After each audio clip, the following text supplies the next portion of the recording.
Bonjour à tous, aujourd'hui on va commencer un nouveau format vidéo, une web série où vous allez suivre les aventures de Morgan pour sa préparation parce qu'il va effectuer sa toute première compétition de bodybuilding. Ça fait bien sûr des années qu'il s'entraîne, qu'il coach, mais maintenant il a décidé de se lancer dans le grand bain des compétitions et donc on a décidé avec toute l'équipe AW Coaching de vous faire vivre cette aventure avec un maximum d'images, un maximum de contenu, vous amenant jusqu'à la première compétition et peut-être plus encore, mais on ne va pas brûler les étapes. Donc on y va dans ce premier épisode. Let's go!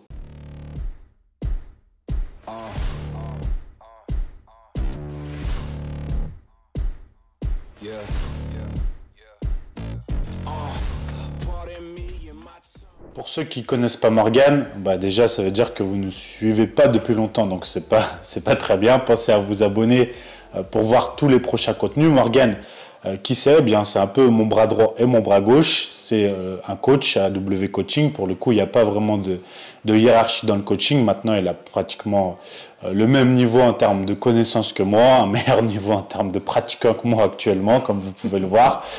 Et il a beaucoup d'expérience. Par contre, il n'avait jamais fait encore de compétition de bodybuilding parce que c'est un pratiquant de handball qui a joué au niveau national, qui jouait depuis des années jusqu'à l'année dernière. Donc c'était très compliqué pour lui de concilier à la fois le handball quand même à relativement haut niveau, bien que amateur, ça reste un haut niveau, et du bodybuilding parce que c'est très prenant, très taxant comme vous pouvez le savoir ou comme vous allez le voir dans ces épisodes. Donc il a dû arrêter le handball pour se consacrer au bodybuilding. Voilà. Mais il a déjà énormément d'expérience. Il coach avec AW Coaching depuis 3, 4, peut-être même 5 ans, je ne sais plus, 4 ans, voilà. Et il s'entraîne depuis combien? 10 ans, voilà, depuis plus de 10 ans, non-stop, en étant toujours très sérieux sur la diète et sur l'entraînement. Il a toujours été assidu, même quand il pratiquait le handball. Il arrivait à concilier les deux, mais sans mettre l'intensité d'une préparation de bodybuilding, ce qui lui permettait quand même de concilier. Et voilà, et sur le plan personnel, on se connaît depuis plus de 10 ans, parce qu'il a démarré un tout petit peu après moi dans une salle où j'avais fait mon apprentissage, et quand je commençais à être prof titulaire, il venait faire son apprentissage. Donc voilà, on s'est connus comme ça, et puis après on s'est jamais lâché. On est devenus amis, on a travaillé ensemble très rapidement. Quand j'ai dû embaucher une première personne, je l'ai embauché tout de suite. Et puis voilà, on a toujours continué comme ça, et puis on est très proches, puisque c'est aussi le parrain de ma première fille Olympe. Donc on est vraiment une famille, et on évolue dans ce cadre-là. C'est pour ça que je suis très heureux de vous faire partager cette aventure. Et maintenant, je vais vous laisser avec le principal interlocuteur. Ce ne sera pas moi que vous allez suivre. Pour une fois, ça change et ça va faire du bien. Ce sera Morgan.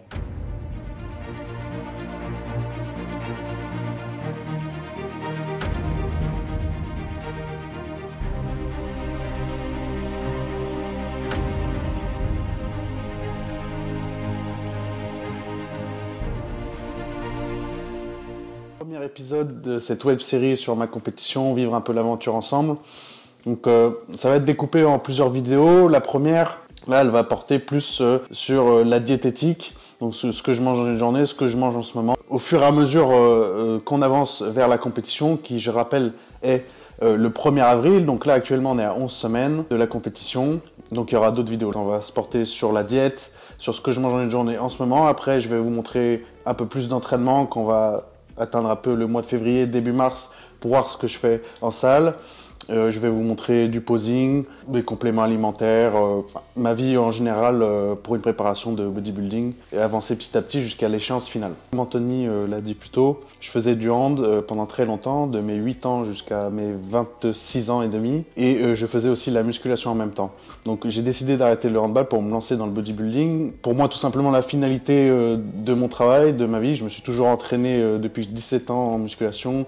Je fais la diète depuis 10 ans, je m'entraîne depuis 10 ans. C'était un petit peu la cerise sur le gâteau pour rajouter de l'expérience, un petit peu de crédibilité, bien que ce n'est pas parce qu'un coach est musclé avec un super physique qu'il ait des meilleures connaissances, mais malheureusement dans le milieu, ou heureusement aussi, c'est notre image qui nous fait vendre, qui nous aide dans le travail. Donc la compétition est aussi un plus au niveau professionnel. Donc c'est pour ça que j'ai décidé de me lancer. Et je l'avais déjà expliqué sur des posts Instagram, j'ai toujours fait des sports collectifs. Donc j'ai fait que du hand quasiment, pas de sport individuel, et j'avais envie de pratiquer un sport où je suis tout seul pour voir où je suis capable d'aller, de repousser mes limites, parce que dans le handball, quand j'étais dans la difficulté, il y avait toujours un coéquipier pour aider, pour attraper une board. Là, si on fait une board, il n'y a personne pour la rattraper, vous êtes seul face à vous-même. Donc c'est une des motivations qui a fait que je me suis lancé dans la compétition bodybuilding. Maintenant, on va parler un peu de mes inspirations dans le milieu. Donc, je peux vous citer quelques personnages très connus. Il y a Chris Bumstead évidemment, mais en français, cet animal aussi que je regarde beaucoup, que j'aime beaucoup. Et après, point de vue objectif, pour une première compétition, déjà, c'est d'y aller pour gagner, parce que j'aime pas perdre. Je suis vraiment un très mauvais perdant, donc l'objectif, c'est de gagner, bien sûr, et derrière, de ne pas en faire qu'une, d'en faire d'autres sur plusieurs années. Et pourquoi pas, enfin, c'est même sûr, c'est un des objectifs, être professionnel dans ce milieu-là, pour vraiment aller au bout des choses. J'ai fait du hand pendant 20 ans pour atteindre le meilleur niveau possible, et là, j'ai envie de faire ça pour atteindre le meilleur niveau possible, et après, je verrai où la vie me mène. J'ai décidé de me lancer en avril 2022, du coup maintenant, mi-avril, allez, début mai 2022, donc ça fait bientôt 1 an. Donc j'ai démarré par environ 6 mois de prise de muscle. Donc pour vous donner un ordre d'idée, j'ai démarré, je mesure 1m77 pour, à l'époque je faisais 84 kg. Voilà, j'ai fait une prise de muscle sur 6 mois où je suis monté jusqu'à 102 kg. Bon, un peu gras certes, où là Anthony m'a dit faut arrêter, on commence la perte de gras. Donc on a décidé fin septembre de commencer la perte de gras, de s'y prendre un peu à l'avance.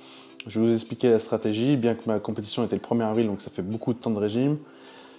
J'ai commencé la perte de gras aux alentours de 5000 calories et jusqu'à fin décembre où je suis descendu à 3200 calories. Donc là l'objectif fin décembre c'était de vraiment être le plus propre possible, pas sec pour une compétition, mais quand même relativement sec et propre, avec peu de masse grasse. Donc l'objectif était atteint, et donc là la stratégie ça a été de remonter les calories. Donc actuellement je suis à 4000, on les a remontées doucement à 4000 calories pour reprendre un peu de volume, reprendre un peu de muscle, ne pas arriver avec un physique trop fatigué à la compétition, parce que 6 ou 7 mois de régime, c'est très long et psychologiquement, c'est dur à tenir. Donc j'ai pu aussi profiter des fêtes de Noël avec 1 ou 2 repas hors diète, donc ça fait du bien. L'objectif aujourd'hui, c'était de remonter les calories et de pouvoir travailler sur mes points faibles, reprendre un peu de volume, améliorer ma densité musculaire. Et on est actuellement à la 11e semaine avant compétition et ça va bientôt commencer à descendre là, donc je suis prêt pour faire ce qu'il faut.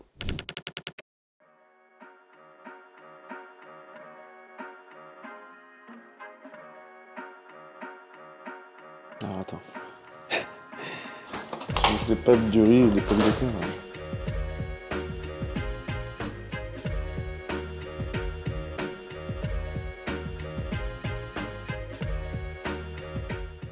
Aujourd'hui, je dois faire mon petit déjeuner.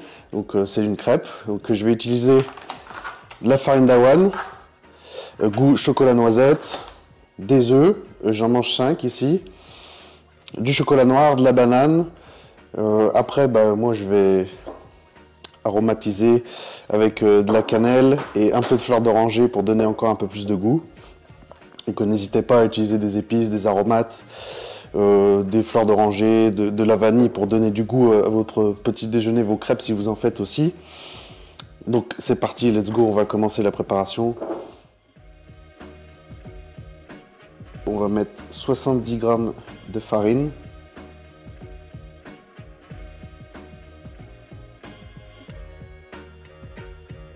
Donc c'est vraiment tout simple, hein. C'est juste de la farine et des œufs.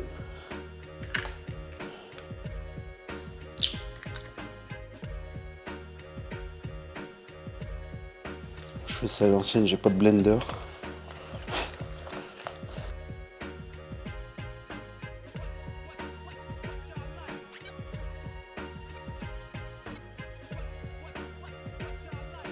Et un peu de fleur d'oranger pour donner du goût. Hop.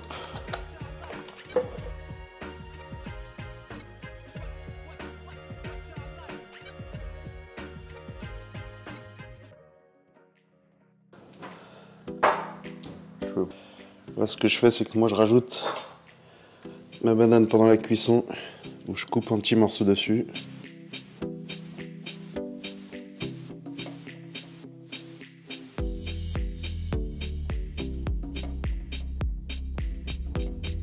J'adore la cannelle, alors j'en mets beaucoup.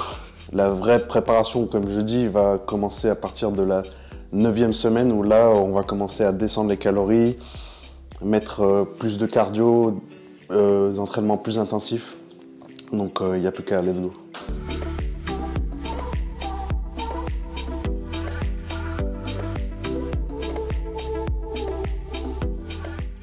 Ok, je vous montre aussi, pendant que j'y suis, les compléments alimentaires que je vais prendre le matin. Donc, dans le bodybuilding, les compléments alimentaires, la micronutrition a une importance, je dirais, plus importante que quelqu'un de lambda, vu qu'on a des entraînements plus intensifs. On mange plus, on mange moins, on fait plus de cardio, etc.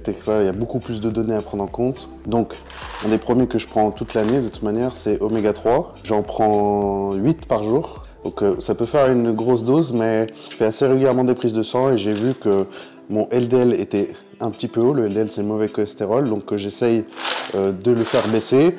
Donc là, en augmentant la dose d'oméga 3 de manière assez conséquente pour voir ce que ça donne, parce que les oméga 3, voilà, c'est un réducteur du taux de cholestérol, prévient l'hypertension et des maladies cardiovasculaires, donc très important.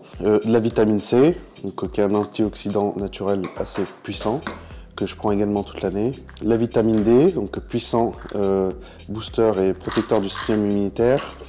Donc les gens parlent de le prendre que l'hiver, mais moi j'aime le prendre à l'année parce qu'on est quand même assez tout le temps en déficit au niveau de vitamine D, même avec une exposition au soleil. Celui-là c'est l'EPA Pro, donc c'est un protecteur hépatique, où là où le foie est mis aussi à rude épreuve durant les les préparations de bodybuilding, donc important de se protéger si vous êtes en compétition avec des protections hépatiques, la vitamine D. Là, j'ai de la vitamine E aussi, qui est un puissant antioxydant, qui va protéger nos cellules durant les préparations de bodybuilding aussi, qui sont rudement mis à l'épreuve, donc très important de prendre des antioxydants. Et du chrome. Voilà, le chrome, c'est un petit plus que j'ai essayé de tester quand j'ai remonté mes calories, voilà, pour contrôler un peu plus ma glycémie, contrôler ma sécrétion d'insuline. Donc comme j'ai monté d'un coup les glucides, voilà, je voulais m'assurer que ça ne fasse pas trop de pics. Et on sait que le chrome a une action sur la glycémie, donc j'ai testé ça pendant cette période. Voilà. Là j'ai 30 grammes de chocolat à manger. Normalement c'est purée de noisettes, mais j'alterne un petit peu. Là il y en a trop. Voilà, 30. Hop. Ce que je fais après, c'est que sur la fin de cuisson, je mets mon chocolat sur la banane comme ceci, je le coupe en petits carrés. Je laisse cuire quelques instants pour faire fondre le chocolat. Je retourne ma crêpe, moi. Hop. Là, je laisse juste quelques secondes pour bien finir de fondre le chocolat. Et puis après, bah, je vais manger, tout simplement.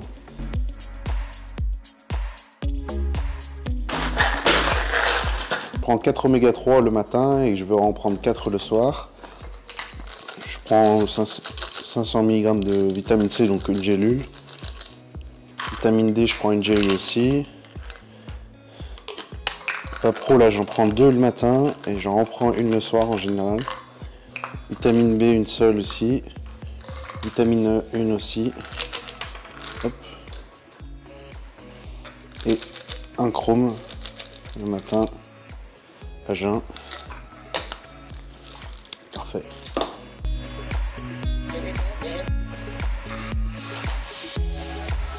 Hop, et pour finir, je bois le matin, soit des boléros souvent, mais je commence toujours par un petit verre avec du jus de citron dedans, voilà, pour le côté basifiant du corps. En réalité, là, on a mis un peu plus de temps, environ, je sais pas, je dirais 15 minutes pour un petit déjeuner, mais parce qu'on a filmé. Mais si vous n'êtes pas comme moi en train de vous filmer, ça prend, allez, grand maximum 10 minutes à faire cette crêpe, à la manger. Donc, il n'y a pas vraiment d'excuse pour avoir un bon petit déjeuner et prendre son temps surtout pour le faire.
On se retrouve pour la collation avant l'entraînement. Je vais prendre de la whey Isolate Diam Nutrition goût chocolat. Donc vraiment celle-ci, c'est la meilleure que j'ai pu goûter. J'en mange j'en bois 60 grammes par jour et j'ai été jusqu'à 120 grammes par jour et c'est la seule que je digère. Donc très faible en lactose. Vraiment goût unique et super bon, donc je vous la conseille vraiment. Elle est dispo sur Adobe Trainer. Là c'est marque Fine, mais je vais manger des flocons d'avoine avec. Donc là je mange 125 grammes de flocons d'avoine à l'entraînement. Avec ça 35 grammes de whey isolate. Je rajoute un peu de cannelle dedans pour le goût.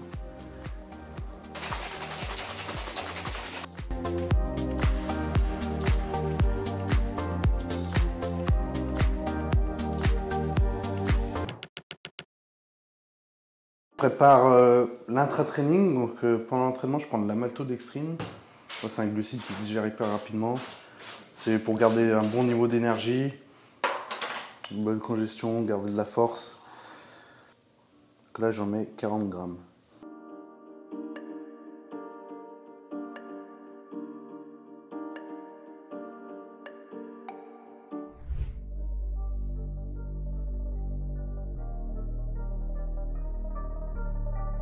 On se retrouve à la salle pour aujourd'hui un entraînement épaules pectoraux. Donc on va commencer par les épaules parce que c'est mon plus gros point faible, on va dire.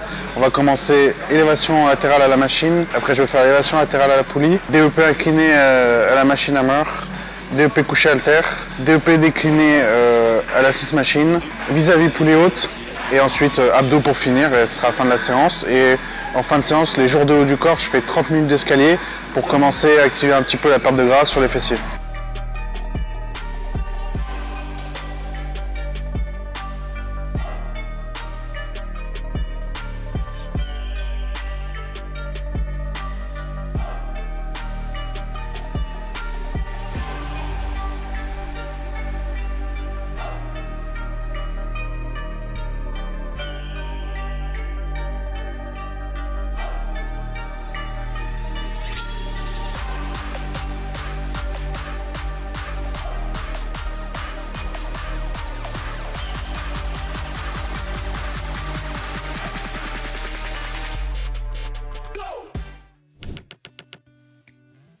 En attendant de manger la collation à l'entraînement, je vais préparer pour celle après que je vais transporter à la salle. Donc, je mange ici après l'entraînement de la crème de riz. Bon, là, vous pouvez aussi retrouver sur adobetrainer.com la Go Choco Monkey. La crème de riz c'est vraiment pratique parce que ça se digère assez vite et ça se prépare très vite en quelques minutes seulement. Donc là je dois en manger 120 grammes après l'entraînement.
Voilà, c'est la fin du premier épisode, j'espère qu'il vous a plu. On va se retrouver dans un mois pour un nouvel épisode où celui-ci portera plus sur une semaine type d'entraînement. Il y aura beaucoup moins de diètes, vraiment voir ce que je fais à l'entraînement juste avant une compétition. Donc je compte sur vous pour être là. N'hésitez pas à partager cette vidéo, à vous abonner et à activer la petite cloche pour les notifications.